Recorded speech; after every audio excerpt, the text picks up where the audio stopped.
എല്ലാവർക്കും നമസ്കാരം. അപ്പോൾ കഴിഞ്ഞ എപ്പിസോഡിൽ നമ്മൾ സംസാരിച്ച് നിർത്തിയത് ആരാണ് ക്രിസ്ത്യാനി. ഈ ക്രിസ്ത്യാനി എന്താണെന്നുള്ളത് നമ്മൾ സംസാരിച്ചു. ക്രിസ്ത്യാനി എന്ന് പറഞ്ഞാൽ ക്രിസ്തുവിൻ്റെ അനുയായി, അതായത് ക്രിസ്തുവിൻ്റെ ഉപദേശത്തിൽ നിലനിന്ന് പോകുന്നവൻ, ആ ഉപദേശം അനുസരിക്കുന്നവൻ, ക്രിസ്തുവിൻ്റെ കൽപ്പനകളെ അനുസരിക്കുന്നവനാണ് ക്രിസ്ത്യാനി. ഇനി അടുത്ത ഒരു കാര്യത്തിലേക്ക് നമ്മൾ സംസാരിക്കുകയാണ്. അതൊരു പ്രധാനപ്പെട്ട മാറ്ററാണ്, അത് നമ്മൾ അറിഞ്ഞിരിക്കണം. ഇപ്പോൾ ഞാൻ ആ മാറ്റം ജസ്റ്റ് ഒന്ന് സംസാരിച്ച് വിടുന്നതേ ഉള്ളൂ. അതിനെക്കുറിച്ച് ഞാനൊരു വലിയ എപ്പിസോഡ് തന്നെ ഞാൻ അതിൻ്റെ സ്ക്രിപ്ചറുകളെല്ലാം എടുത്തൊരു വലിയ എപ്പിസോഡ് ഞാൻ ചെയ്യാം. ഓക്കെ, അപ്പോൾ ഇപ്പോൾ ഞാൻ ജസ്റ്റ് ഒന്നൊരു കമ്പിവാചകത്തിൽ ഇങ്ങനെ പറഞ്ഞു പോവുകയാണ്. ഒരു ക്രിസ്ത്യാനിയുടെ അടിസ്ഥാനം എന്താണ് എന്ന് വെച്ചാൽ, നമ്മൾക്കറിയാം ഓരോ മതത്തിലും നമ്മൾ നിൽക്കുമ്പോൾ ക്രിസ്ത്യാനി എന്ന് പറയുന്നത് ഒരു മതമല്ല എന്നുള്ള കാര്യം നമ്മൾ ആദ്യം മനസ്സിലാക്കുക. പക്ഷേ നമ്മൾ അതങ്ങ് പറയുന്നു, ക്രിസ്തുവിൻ്റെ അനുയായികളെ ചേർത്ത് വിളിക്കുന്ന പേരാണ് ക്രിസ്ത്യാനികൾ. ഓക്കെ, അപ്പോൾ അതൊരു മതമല്ല, യേശുക്രിസ്തു മതം സ്ഥാപിക്കാൻ വന്നവനുമല്ല. എന്നാലും നമ്മൾ ക്രിസ്ത്യൻസ് എന്നൊരു മതമെന്ന് ഇങ്ങനെ ലോകത്തിൽ പറയുന്നുണ്ടല്ലോ. അപ്പോൾ അത് വെച്ചിട്ട് ഞാനും അങ്ങ് പറയുകയാണ്. അപ്പോൾ നമ്മുടെ ഇതിൻ്റെ അടിസ്ഥാനം, അതായത് ക്രിസ്ത്യാനിയുടെ അടിസ്ഥാനം എന്താണെന്നുള്ളത് നമ്മൾ പറഞ്ഞു. ഓക്കെ, അപ്പോൾ നമ്മൾ ഇനി അറിയേണ്ട ഒരു കാര്യമുണ്ട്, ആരാണ് ക്രിസ്ത്യാനികളുടെ ദൈവം, അല്ലേ? അപ്പോൾ ഇന്നതിന് പല സംശയങ്ങളും എല്ലാവരുടെ ഉള്ളിലുണ്ട്. ആരാണ് എന്ന് വെച്ചാൽ പലരും പല വിധത്തിലുള്ള ഉപദേശങ്ങളാൽ ഇങ്ങനെ ഇന്ന് നമ്മുടെ ഈ ആത്മീയ ലോകം നിറഞ്ഞിരിക്കുകയാണ്. ഏതാണ് സത്യം, ഏതാണ് തെറ്റ് എന്ന് ആർക്കും അറിഞ്ഞുകൂടുവാൻ കഴിയാത്ത വിധത്തിൽ ഒരു വലിയ കൺഫ്യൂഷൻ്റെ സ്പിരിറ്റിനെ എന്ത് ചെയ്തിരിക്കുകയാണ്, ഈ ആത്മമേഖലയിലേക്ക് ആരോ കടത്തിവിട്ടിരിക്കുകയാണ്. കടത്തിവിട്ടത് മറ്റാരുമല്ല, സാക്ഷാൽ പിശാച് തന്നെയാണ് അത് കടത്തിവിട്ടിരിക്കുന്നത്. എന്ന് വെച്ചാൽ ദൈവമക്കളുടെ ഇടയിൽ, ക്രിസ്ത്യാനികളുടെ ഇടയിൽ അവരുടെ ദൈവം ആര് എന്നുള്ളൊരു വലിയ കൺഫ്യൂഷൻ്റെ സ്പിരിറ്റ്. ഈ കൺഫ്യൂഷൻ്റെ സ്പിരിറ്റ് ആരാ? നമ്മൾക്കറിയാം, ദൈവത്തിൻ്റെ പരിശുദ്ധാത്മാവ് എന്ന് പറയുന്നതാണ് യഥാർത്ഥ ദൈവത്തിൻ്റെ സ്പിരിറ്റ്. ആ സ്പിരിറ്റ് എന്താണ്? നമ്മളെ സത്യത്തിൽ നമ്മളെ വഴി നടത്തുന്നവനാണ്, അല്ലേ? അപ്പോൾ നമ്മൾക്കൊരു കൺഫ്യൂഷൻ തരുന്നതല്ല ആര്? ദൈവത്തിൻ്റെ പരിശുദ്ധാത്മാവ്. എന്നാൽ നമ്മളുടെ ഇടയിലേക്ക് കൺഫ്യൂഷനെ തിരികിയിട്ടിരിക്കുന്നത് ആരാണ്? പിശാചാണ്. അതിന് കുറേ വ്യക്തികളെ എഴുന്നേൽപ്പിച്ചിരിക്കുകയാണ് എന്നുള്ള കാര്യം നമ്മൾ മനസ്സിലാക്കുക. ഓക്കെ, അപ്പോൾ നമ്മളുടെ ഒരു ബേസിക്കായിട്ട് നമ്മളുടെ ഒരു ക്രിസ്ത്യാനികളുടെ അടിസ്ഥാനം എന്ന് പറയുന്നത്, നമ്മളുടെ ദൈവം ആരാണ്? പിതാവ്, പുത്രൻ, പരിശുദ്ധാത്മാവ്. ഇത് മൂന്നുമാണ് നമ്മളുടെ ദൈവം എന്ന് പറയുന്നത്. ഓക്കെ, അപ്പോൾ ഇത് മൂന്നും ഒന്നാണ് എന്ന് പറയുവാനുള്ള കാരണം എന്താണ്? പിതാവിൻ്റെ മനസ്സിലുള്ളത്, പിതാവിൻ്റെ ഹിതമെന്തോ അത് അറിഞ്ഞു പ്രവർത്തിക്കുന്ന ആളാണ് ആര്? പരിശുദ്ധാത്മാവാം ദൈവം. ഓക്കെ, ഇനി അടുത്തത് പുത്രനും എന്താണ്? പിതാവാം ദൈവത്തിൻ്റെ പുത്രനായ യേശുക്രിസ്തു എന്താണ് ചെയ്യുന്നത്? അവിടെയും പിതാവിൻ്റെ ഇഷ്ടം മാത്രം ചെയ്യുവാനാണ് യേശുക്രിസ്തു വന്നിരിക്കുന്നത്. യേശുക്രിസ്തു പിതാവിൻ്റെ ഇഷ്ടം മാത്രമാണ് ചെയ്യുന്നത്. ഓക്കെ, അപ്പോൾ പരിശുദ്ധാത്മാവും പുത്രനാം ദൈവവും എന്താണ് ചെയ്യുന്നത്? പിതാവാം ദൈവത്തിൻ്റെ ഇഷ്ടങ്ങളും പിതാവാം ദൈവത്തിൻ്റെ കൽപ്പനകളും ഒക്കെ തന്നെയാണ് നമ്മളെ അറിയിക്കുകയും നമ്മളോട് ചെയ്യുവാൻ ആഹ്വാനം ചെയ്യുകയും ചെയ്യുന്നത്. ഓക്കെ, അപ്പോൾ നമ്മൾ ഓർക്കുക, ഞാൻ ഒറ്റ എക്സാമ്പിൾ പറയാം. ഒരു രാജാവുണ്ട്, അല്ലേ? അപ്പോൾ ആ രാജാവിൻ്റെ പുത്രനായ ഒരു രാജകുമാരനുണ്ട്. ഓക്കെ, അപ്പോൾ മറ്റൊരു പിതാവിൻ്റെ ഒരു രാജാവിൻ്റെ ഇഷ്ടം അതുപോലെ ചെയ്യുന്ന മറ്റൊരു കാര്യസ്ഥനുണ്ട്. അപ്പോൾ ഇവർ 3 പേരും ആരായിട്ടാണ് നിൽക്കുന്നത്? ആ രാജാവിനെയാണ് പ്രതിനിധാനം ചെയ്യുന്നത്. ഓക്കെ, അപ്പോൾ ഈ കാര്യസ്ഥനും രാജകുമാരനും മെയിനായിട്ടുള്ള രാജാവിൻ്റെ കാര്യങ്ങളെ നമ്മളോട് അറിയിക്കുകയും ഒക്കെ ചെയ്യുമ്പോൾ നമ്മളത് എന്തായിട്ടാണ് കാണുന്നത്? രാജകുമാരൻ പറയുന്നതും കാര്യസ്ഥൻ പറയുന്നതും നമ്മൾ ആര് പറയുന്നതായിട്ടാണ് കാണുന്നത്? അല്ലേ? ഒറിജിനൽ യഥാർത്ഥ രാജാവ് പറയുന്നതായിട്ട് തന്നെയാണ് കാണുന്നത്. അപ്പോൾ ഇവരെ 3 പേരും ചേർത്ത് നമ്മൾ എന്ത് പറയും? അത് ഒന്നാന്ന് പറയും. അതെന്തുകൊണ്ടാണ് നമ്മൾ പറയുന്നത്? രാജാവിൻ്റെ കൽപ്പനകൾ തന്നെയാണ് രാജകുമാരനും കാര്യസ്ഥനും ചെയ്യുന്നത്. ഓക്കെ, ഇവിടെയും എന്ന് പറഞ്ഞതുപോലെ തന്നെ പിതാവാം ദൈവത്തിൻ്റെ ഇഷ്ടം തന്നെയാണ്, പിതാവാം ദൈവത്തിൻ്റെ കാര്യങ്ങൾ തന്നെയാണ് ആര് ചെയ്യുന്നത്? പുത്രനും പരിശുദ്ധാത്മാവാം ദൈവവും ചെയ്യുന്നത്. ഓക്കെ, അപ്പോൾ ഇനി അതുകൊണ്ട് നമ്മൾക്കൊരു കൺഫ്യൂഷൻ നമ്മുടെ ഉള്ളിൽ വേണ്ട. ആരാണ് നമ്മുടെ ദൈവം എന്ന് പറയുന്നത്? പിതാവുണ്ട്, പുത്രനുണ്ട്, പരിശുദ്ധാത്മാവുണ്ട്. ഓക്കെ, ഇനി ഇത് 3ഉം ഒന്നാണ് എന്ന് പറയുവാനുള്ള കാരണവും എന്താണെന്നുള്ളത് ഞാൻ പറഞ്ഞു തന്നു. ഇനി നിങ്ങൾക്ക് അടുത്ത ക്വസ്റ്റ്യൻ ആയിരിക്കും, ഈ ത്രിത്വം എന്ന് പറയുന്ന വാക്ക് നമ്മുടെ ബൈബിളിലുണ്ടോ? സത്യമായിട്ടുമില്ല. ത്രിത്വം എന്ന് പറയുന്ന ഒരു വാക്ക് ബൈബിളിനകത്ത് ഇല്ല. പക്ഷേ ഈ ത്രിത്വം എന്ന് പറഞ്ഞാൽ എന്താണ്? ഒന്ന്, അതായത് 3 in 1 എന്നാണ് അതിനെ ഉദ്ദേശിക്കുന്നത്. ഓക്കെ, അതുകൊണ്ട് ബൈബിളിൽ ഇല്ല എങ്കിലും ആ ഒരു പദം പ്രയോഗിക്കുന്നതിൽ തെറ്റുണ്ട് എന്ന് എനിക്ക് തോന്നുന്നില്ല. കാരണം നമ്മൾ പ്രാർത്ഥിക്കുമ്പോൾ നമ്മളുടെ എന്താ പറയുക, നമ്മളുടെ പൂർവികന്മാരുടെയൊക്കെ ചരിത്രം എടുത്ത് നോക്കിയാൽ നമ്മൾക്കറിയാം, അവരൊക്കെ പരിശുദ്ധാത്മാവ് നിറഞ്ഞ് ഒത്തിരി ദൈവത്തിന് വേണ്ടി അത്ഭുതങ്ങളും അടയാളങ്ങളും ഒക്കെ ചെയ്ത് ഈ വിശ്വാസ ജീവിതത്തിന് അടിത്തറയിട്ട ഒത്തിരി പേരുണ്ട് അല്ലേ. അവരൊക്കെ നമ്മളെ പഠിപ്പിച്ചിരിക്കുന്നത് ഈ ത്രിത്വം എന്നുള്ളൊരു വാക്ക് അവർ പഠിപ്പിക്കുന്നുണ്ട്. അത് തെറ്റായിരുന്നു എങ്കിൽ എപ്പോഴെങ്കിലുമൊക്കെ ആയിട്ട് ദൈവത്തിൻ്റെ പരിശുദ്ധാത്മാവ് അവരോട് അത് ഇടപെടുമായിരുന്നു. പക്ഷേ അവരോട് ആരോടും ഇടപെട്ട് കാണുന്നില്ല. ഇന്നും കൃപയിലും അത്ഭുതങ്ങളിലും ഒക്കെ പ്രവർത്തിക്കുകയും കൃപയിൽ നിൽക്കുന്ന ഏതൊരു ആത്മീയ നേതാവും പറയുന്നത് എന്താണ്, ത്രിത്വം എന്നൊരു പദം പ്രയോഗിക്കുന്നുണ്ട്. ഓക്കെ, അതിനകത്ത് തെറ്റുണ്ട് എന്ന് എനിക്ക് തോന്നുന്നില്ല. കാരണം ത്രിത്വം എന്ന് പറയുന്നതിൻ്റെ ലക്ഷ്യം ഇത്രയേ ഉള്ളൂ, പിതാവ്, പുത്രൻ, പരിശുദ്ധാത്മാവ്, ഇവർക്ക് 3 പേർക്കും സെപ്പറേറ്റ് എന്തില്ല, ചോയ്സ് ഇല്ല അല്ലേ. പക്ഷേ ഒരു കാര്യം മാത്രമാണ് പിതാവ് രഹസ്യമാക്കി വെച്ചിരിക്കുന്നതെന്ന് പറയുന്നുണ്ട്, പുത്രനായ യേശുക്രിസ്തു തന്നെ പറയുന്നുണ്ട്. അത് എന്താണ്, മണവാട്ടി സഭയെ എപ്പോഴാണ് രഹസ്യവരവ് അല്ലേ, യേശുക്രിസ്തുവിൻ്റെ രഹസ്യവരവ് എപ്പോൾ സംഭവിക്കണമെന്നും എപ്പോഴാണ് മണവാട്ടി സഭയെ എടുത്തുകൊണ്ട് വരേണ്ടതെന്നുമുള്ള കാര്യം മാത്രം രഹസ്യമാക്കി ആര് വെച്ചിരിക്കുകയാണ്, പിതാവാം ദൈവം വെച്ചിരിക്കുകയാണ്. അത് പുത്രന് പോലും അറിഞ്ഞുകൂടാ എന്ന് നമ്മൾ ബൈബിളിനകത്ത് വായിക്കുന്നുണ്ട്. ആ ഒരു കാര്യമാണ് രഹസ്യമാക്കി വെച്ചിരിക്കുന്നതെന്ന് നമ്മൾക്ക് മനസ്സിലാകും. പിതാവാം ദൈവം രഹസ്യമാക്കി വെച്ചിരിക്കുകയാണ്. അതുകൊണ്ട് പുത്രനോട് പറയുന്ന സമയത്ത് പുത്രന് ആ സമയം മാത്രമേ അറിയത്തുള്ളൂ. അന്നേരം മണവാട്ടിയെ കൂട്ടിക്കൊണ്ട് വരുവാൻ മാത്രമേ പുത്രന് അധികാരമുള്ളൂ. ഓക്കെ, ആ ഒരു കാര്യം മാത്രമാണ് പിതാവ് മറച്ചു വച്ചിരിക്കുന്നത്. ബാക്കി സകല കാര്യങ്ങളും പുത്രനും പരിശുദ്ധാത്മാവിനും അറിയാം.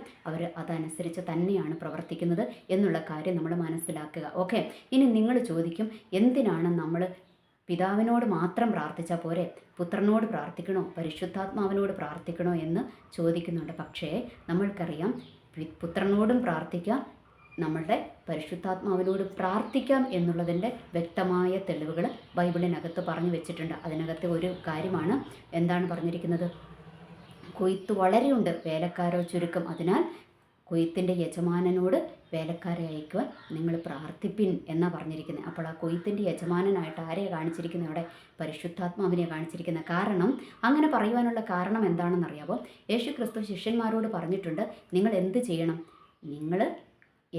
ഞാൻ നിങ്ങളോട് പറഞ്ഞ ആ വാഗ്ദത്തമായ പരിശുദ്ധാത്മാവ് നിങ്ങളുടെ മേൽ വന്ന് നിങ്ങൾ ശക്തി പ്രാപിക്കുന്നിടം വരെ നിങ്ങൾ എവിടെ തന്നെ ഇരിക്കണം, യെരുശലേമിൽ തന്നെ ഇരിക്കണം. ആ ശക്തി നിങ്ങളുടെ മേൽ വന്നു കഴിയുമ്പോൾ മാത്രമേ നിങ്ങൾ എങ്ങോട്ട് പോകാവുള്ളൂ, സുവിശേഷവുമായിട്ട് ഭൂമിയുടെ അറ്റത്തോളവും പോകാവുള്ളൂ എന്ന് പറഞ്ഞിട്ടുണ്ട്. അപ്പോൾ അതിൻ്റെ അർത്ഥം എന്താ, സുവിശേഷ പ്രഘോഷണത്തിന് വേണ്ടി ഈ ലോകത്തിലേക്ക് യേശുക്രിസ്തുവിന് ശേഷം നിയോഗിക്കപ്പെട്ടിരിക്കുന്നത് ആർക്കാണ്, പരിശുദ്ധാത്മാവിനാണ്. അതുകൊണ്ടാണ് എന്ത് പറഞ്ഞിരിക്കുന്നത്, കൊയ്ത്തിൻ്റെ യജമാനനോട് പ്രാർത്ഥിപ്പിൻ എന്ന് പറഞ്ഞിരിക്കുന്നത്. അപ്പോൾ അതിൻ്റെ അർത്ഥം നമ്മൾക്ക് ആരോടും പ്രാർത്ഥിക്കാം, പരിശുദ്ധാത്മാവിനോടും പ്രാർത്ഥിക്കുവാൻ നമ്മൾക്ക് റൈറ്റ്സ് ഉണ്ട് എന്നുള്ളതാണ് ദൈവത്തിൻ്റെ വചനം നമ്മളെ പഠിപ്പിക്കുന്നത്. ഓക്കെ, ഇനി രണ്ടാമത് തന്നെ നമ്മുടെ പുതിയ നിയമത്തിൽ ഇതിൻ്റെയൊക്കെ ഓരോ ഇതുണ്ട് കേട്ടോ, സ്ക്രിപ്ചറുകളുണ്ട്. ഞാൻ പറഞ്ഞല്ലോ, ഞാൻ ഇനി ഒരു വലിയൊരു എപ്പിസോഡ് ഞാൻ ചെയ്യാം. അതിനകത്ത് ഓരോന്നും എടുത്തൊരു വലിയ വീഡിയോ ആയിട്ട് തന്നെ ഞാൻ ചെയ്യാം. അത് ഞാൻ ചെയ്യുമ്പോൾ ആ ഓരോ സ്ക്രിപ്ചറുകളും നിങ്ങളെ ഞാൻ കാണിച്ച് തരാം. ഇപ്പോൾ ഞാൻ ജസ്റ്റ് ഒന്നിങ്ങനെ പറഞ്ഞു പോവുക മാത്രമാണ് ചെയ്യുന്നത്. ഓക്കെ, അപ്പോൾ യേശുക്രിസ്തു എന്താ പറഞ്ഞിരിക്കുന്നത്, നിങ്ങൾ എൻ്റെ നാമത്തിൽ പിതാവിനോട് എന്ത് യാചിച്ചാലും പിതാവ് പുത്രനിൽ മഹത്വപ്പെടുവാൻ എന്ത് ചെയ്തു തരും, നിങ്ങൾക്ക് വേണ്ടി ചെയ്തു തരും. അത് പക്ഷേ നിങ്ങൾ എങ്ങനെ ചോദിക്കണം, എൻ്റെ നാമത്തിൽ ചോദിക്കാനാണ് പറഞ്ഞിരിക്കുന്നത്. ഓക്കെ, പിതാവിനോട് ഡയറക്റ്റ് ചെന്ന് ചോദിക്കാൻ പറഞ്ഞിട്ടില്ല, നിങ്ങൾ എൻ്റെ നാമത്തിൽ ചോദിക്കാനാണ് അവിടെ പറഞ്ഞിരിക്കുന്നത്, ആ ഒരു വാക്യത്തിൽ പറഞ്ഞിരിക്കുന്നത്. ഓക്കെ, അപ്പോൾ അതിനുശേഷം അതിൻ്റെ താഴോട്ട് വരുമ്പോൾ വീണ്ടും യേശുക്രിസ്തു പറഞ്ഞിട്ടുണ്ട്, നിങ്ങൾ എൻ്റെ നാമത്തിൽ എന്തെങ്കിലും ചോദിച്ചാൽ ഞാനത് നിങ്ങൾക്ക് ചെയ്തു തരും. അപ്പോൾ അതിൻ്റെ അർത്ഥം എന്താണ്, യേശുക്രിസ്തുവിനോടും പ്രാർത്ഥിക്കുവാൻ നമ്മൾക്ക് റൈറ്റ്സ് ഉണ്ട്, പിതാവാം ദൈവത്തോടും പ്രാർത്ഥിക്കുവാൻ റൈറ്റ്സ് ഉണ്ട്, യേശുക്രിസ്തുവിനോടും പ്രാർത്ഥിക്കുവാൻ നമുക്ക് റൈറ്റ്സ് ഉണ്ട്, പരിശുദ്ധാത്മാവാം ദൈവത്തോടും പ്രാർത്ഥിക്കുവാൻ നമ്മൾക്ക് റൈറ്റ്സ് ഉണ്ട് എന്നുള്ളതാണ് വിശുദ്ധ ബൈബിൾ നമ്മളെ പഠിപ്പിക്കുന്നത്.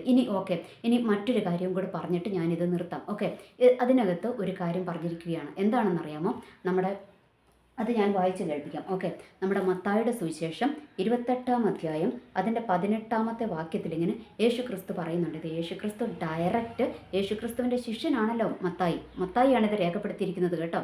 അപ്പോൾ മത്തായി രേഖപ്പെടുത്തിയിരിക്കുന്ന സുവിശേഷമാണ്. ഇപ്പോൾ അതിനകത്ത് യേശുക്രിസ്തു പറഞ്ഞത് തന്നെയാണ് പുള്ളി എഴുതി വെച്ചിരിക്കുന്നത്. എന്താണ് എഴുതി വെച്ചിരിക്കുന്നത്, യേശുക്രിസ്തു അവിടെ പറഞ്ഞിരിക്കുകയാണ്, യേശു അടുത്തു ചെന്ന്, സ്വർഗത്തിലും ഭൂമിയിലും സകല അധികാരവും എനിക്ക് നൽകപ്പെട്ടിരിക്കുന്നു. ആകയാൽ നിങ്ങൾ പുറപ്പെട്ട് പിതാവിൻ്റെയും പുത്രൻ്റെയും പരിശുദ്ധാത്മാവിൻ്റെയും നാമത്തിൽ സ്നാനം കഴിപ്പിച്ചും ഞാൻ നിങ്ങളോട് കൽപ്പിച്ചതൊക്കെയും പ്രമാണിപ്പാൻ തക്കവണ്ണം ഉപദേശിച്ചും കൊണ്ട് സകല ജാതികളെയും ശിഷ്യരാക്കിക്കൊള്ളുവിൻ. ഞാനോ ലോകാവസാനത്തോളം എല്ലാ നാളും നിങ്ങളോട് കൂടെ ഉണ്ട് എന്ന് അരുളിച്ചെയ്തു. ഇതാരാ പറഞ്ഞിരിക്കുന്നത്? ആരെങ്കിലും പറയുന്ന കേട്ടിട്ട് എഴുതിയതാണോ? അല്ല, ഇത് യേശുക്രിസ്തുവിൻ്റെ കൽപ്പനയാണ്. യേശുക്രിസ്തു ആരോട് പറഞ്ഞിരിക്കുന്നതാണ്? ശിഷ്യന്മാരോട് പറഞ്ഞതാ. അത് കേട്ട മത്തായിയാണ് ഇത് എഴുതി വെച്ചിരിക്കുന്നത്. ഓക്കെ, അല്ലെങ്കിൽ മത്തായി വേറൊരാൾ പറയുന്ന കേട്ടിട്ട് എഴുതിയതല്ല. യേശുക്രിസ്തു സ്വന്തം തിരുവായി മൊഴിഞ്ഞ് പറഞ്ഞത് കേട്ട യേശുക്രിസ്തുവിൻ്റെ ശിഷ്യനായ മത്തായിയാണ് എഴുതി വച്ചിരിക്കുന്നത്. പിതാവിൻ്റെയും പുത്രൻ്റെയും പരിശുദ്ധാത്മാവിൻ്റെയും നാമത്തിൽ സ്നാനം കഴിപ്പിപ്പിൻ എന്നാണ് പറഞ്ഞിരിക്കുന്നത്. അപ്പോൾ അതിൻ്റെ അർത്ഥം എന്താണ്? പിതാവ്, പുത്രൻ, പരിശുദ്ധാത്മാവ്, ഇവർ 3 പേരും 3 വ്യക്തിത്വങ്ങളാണ് എന്നുള്ളത് നമ്മളുടെ മുൻപിൽ വ്യക്തമായിട്ട് വരച്ച് കാണിച്ചിരിക്കുകയാണ്. ഓക്കെ, അപ്പോൾ ഇനി നമ്മൾക്ക് സംശയത്തിൻ്റെ ആവശ്യമുണ്ടോ? നമ്മൾക്കിനി സംശയം വരേണ്ട ആവശ്യമുണ്ടോ? പിന്നെ എന്തുകൊണ്ടാണ് നമ്മൾ ഈ മറ്റുള്ളവർ പറയുന്നത് കേൾക്കാൻ നമ്മൾ പോകേണ്ടത്? നമ്മുടെ വിശുദ്ധ ബൈബിളിനകത്ത് എന്തു പറഞ്ഞിരിക്കുന്നു അത് മാത്രമേ ഒരു ക്രിസ്ത്യാനി അനുസരിക്കേണ്ട കാര്യമുള്ളൂ. ഓക്കെ, അതുകൊണ്ടാണ് ഞാനിത് നിങ്ങൾക്ക് വായിച്ച് തന്നെ കേൾപ്പിച്ചത്. ഇത് കത്തോലിക്ക ബൈബിളായ വിശുദ്ധ ബൈബിളിനകത്തും ഇത് തന്നെയാണ് പറഞ്ഞു വെച്ചിരിക്കുന്നത്. പെന്തക്കോസ്തുകാരുടെ സത്യവേദ പുസ്തകത്തിനകത്തും ഇത് തന്നെയാണ് പറഞ്ഞു വെച്ചിരിക്കുന്നത്. അപ്പോൾ പിന്നെ എവിടെ നിന്നാണ് നമ്മൾക്ക് കൺഫ്യൂഷൻ ഉണ്ടാകുന്നത്? ഈ കൺഫ്യൂഷൻ എപ്പോഴാണ് വന്നു തുടങ്ങിയത്? കുറച്ച് വർഷങ്ങളേ ആയിട്ടുള്ളൂ അല്ലേ? സോഷ്യൽ മീഡിയ ഒക്കെ ഇത്ര ആക്റ്റീവായ കുറച്ച് വർഷങ്ങളേ ആയിട്ടുള്ളൂ. ഈ ഒരു കൺഫ്യൂഷൻ്റെ സ്പിരിറ്റ്, അങ്ങനെ തന്നെ പറയണം, എന്ന് വെച്ചാൽ ദൈവമക്കളെയും നമ്മളുടെ എല്ലാത്തിനെയും തെറ്റിച്ച് കളയുന്ന, ദൈവമക്കളുടെ മാത്രമല്ല എല്ലാവരുടെയും, ഈ ലോകത്തിലുള്ള ഏത് കാര്യങ്ങൾ എടുത്താലും നമ്മളെ തടയുന്ന ഒരു സ്പിരിറ്റാണ് ഈ കൺഫ്യൂഷൻ്റെ സ്പിരിറ്റ്. അതായത് നമ്മൾക്കറിയാം, നമ്മൾക്ക് എന്താ പറയുക, ഇപ്പോൾ നമ്മൾ +2 കഴിഞ്ഞു എന്ന് വിചാരിച്ചു. +2 കഴിഞ്ഞിട്ട് നമ്മൾ സയൻസ് ഗ്രൂപ്പ് ആണ് നമ്മൾ എടുത്തത്. അപ്പോൾ നമ്മൾക്ക് അതിന് പോകാൻ നമ്മൾക്ക് വ്യക്തമായൊരു പ്ലാനുണ്ട്. നമ്മളെന്താ മെഡിസിന് പോകാൻ വേണ്ടിയാണ്, MBBSന് പോകാൻ വേണ്ടിയാണ് നമ്മളുടെ ലക്ഷ്യം വെച്ച് പഠിച്ചത്. പക്ഷേ നമ്മളുടെ ടേണിംഗ് പോയിന്റിൽ എത്തി നിൽക്കുമ്പോൾ, നമ്മളുടെ +2 കഴിഞ്ഞ് എൻട്രൻസിൻ്റെ റിസൾട്ടൊക്കെ വന്നിങ്ങനെ നമ്മൾ ആ ടേണിംഗ് പോയിന്റിൽ എത്തി നിൽക്കുമ്പോൾ നമ്മളിലേക്കൊരു കൺഫ്യൂസ്ഡ് വരും. അതുവരെ നമ്മൾക്കൊരു ലക്ഷ്യമുണ്ടായിരുന്നു, നമ്മൾ MBBSന് തന്നെ പോകണമെന്ന്. പക്ഷേ ഈ കൺഫ്യൂഷൻ നമ്മളുടെ ഉള്ളിലേക്ക് വരുമ്പോഴത്തേക്കും നമ്മൾക്ക് പലത് വരും. MBBSന് പോകണം എന്ന് വെച്ചാൽ പല അഭിപ്രായങ്ങളുമായിട്ട് വരും. MBBSന് പോയാൽ ഇപ്പോൾ അത് MBBS പഠിച്ചതുകൊണ്ട് കാര്യമില്ല, അതിൻ്റെ മാസ്റ്റേഴ്സും കൂടി എടുക്കണം, എന്നാലേ അതിനകത്ത് കാര്യമുള്ളൂ. അപ്പോൾ മാസ്റ്റേഴ്സിന് ഇത്ര പൈസയാകും, അപ്പോൾ ഞാൻ അതിന് പോകണോ? സംശയം വന്നേ, ഇനി അടുത്തത് എഞ്ചിനീയറിങ്ങിന് പോയാൽ മതിയോ? IT കമ്പനികളിലൊക്കെ ഇഷ്ടം പോലെ സാലറി കിട്ടുന്നുണ്ടല്ലോ, അപ്പോൾ അതിന് പോയാൽ മതിയോ? എന്തു വന്നു? കൺഫ്യൂഷൻ വന്നു. ആ കൺഫ്യൂഷൻ നമ്മൾക്ക് നല്ലതാണോ? അല്ല. കാരണം നമ്മളുടെ ലക്ഷ്യത്തിൽ നിന്ന് നമ്മളെ തെറ്റിച്ച് കളയുന്ന ഒരു സ്പിരിറ്റാണ് എന്ത്?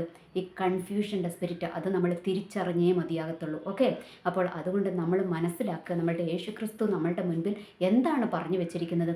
പിതാവുണ്ട്, പുത്രനുണ്ട്, പരിശുദ്ധാത്മാവുണ്ട്. അതിന് മൂന്ന് വ്യക്തികളായിട്ടാണ് പറഞ്ഞിരിക്കുന്നത്. അല്ലെങ്കിൽ ഇത് എല്ലാം കൂടെ ചേർത്ത് ഒരു പിതാവാം ദൈവത്തിലിട്ടേക്കുന്ന 3 പേരാണ് എങ്കിൽ ഒരിക്കലും യേശുക്രിസ്തു അങ്ങനെ പറയുമോ? നിങ്ങൾ പിതാവാം ദൈവത്തിൻ്റെ നാമത്തിൽ സ്നാനം കഴിപ്പിക്കാനല്ലേ പറയത്തുള്ളൂ? അങ്ങനെ അല്ലല്ലോ പറഞ്ഞത്. പിതാവിൻ്റെയും പുത്രൻ്റെയും പരിശുദ്ധാത്മാവിൻ്റെയും നാമത്തിൽ സ്നാനം കഴിപ്പിക്കാനാണ് പറഞ്ഞിരിക്കുന്നത്. ജാതികളായിട്ടുള്ളവരോട്, യഹൂദന്മാരുടെ അടുത്ത് നല്ല പറഞ്ഞിരിക്കുന്നത്, ജാതികളായിട്ടുള്ളവരെ എല്ലാം നിങ്ങൾ ഈ സുവിശേഷം പറഞ്ഞവരെ എന്താ പറയുക, സ്നാനപ്പെടുത്തി ശിഷ്യരാക്കുവാനാണ് പറഞ്ഞിരിക്കുന്നത്. അപ്പോൾ നിങ്ങൾ ഓർക്കുക, ഈ കൺഫ്യൂഷൻ്റെ ആവശ്യമുണ്ടോ? കൺഫ്യൂഷൻ്റെ ആവശ്യമില്ല. നമ്മൾക്ക് വ്യക്തമാണ്, ബൈബിൾ വ്യക്തമാണ്. ആ ഒരു കാര്യം നമ്മൾ തിരിച്ചറിയുക. ഓർക്കുക, നമ്മളുടെ ആത്മീയ ജീവിതത്തെ തകിടം മറിക്കുന്ന ഒരു സ്പിരിറ്റാണ് കൺഫ്യൂഷൻ്റെ സ്പിരിറ്റ്. പല വിധത്തിലുള്ള സ്പിരിറ്റുകളുണ്ട്, അതൊക്കെ ഞാൻ വേറൊരു ഇത് ചെയ്യാം.